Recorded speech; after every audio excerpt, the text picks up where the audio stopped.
Here I have TCL 10 SE, and today I'm going to show you how to add a Google account on this device and also how to remove it. First of all, you have to open Settings, scroll down a bit and enter Accounts section, tap on Add Account, then select Google. Of course, you will need the internet connection for this operation. Next, you have to enter your email. Tap Next. Next, you have to enter your password. And tap Next. Next, you have to agree with Google's Terms of Service and Privacy Policy. And then tap Accept.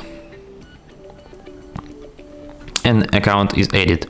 If you want to remove it, just tap on it here and tap on Remove Account. And that's it. Thanks for watching. If you find this tutorial useful, don't forget to hit that like button and subscribe to our channel.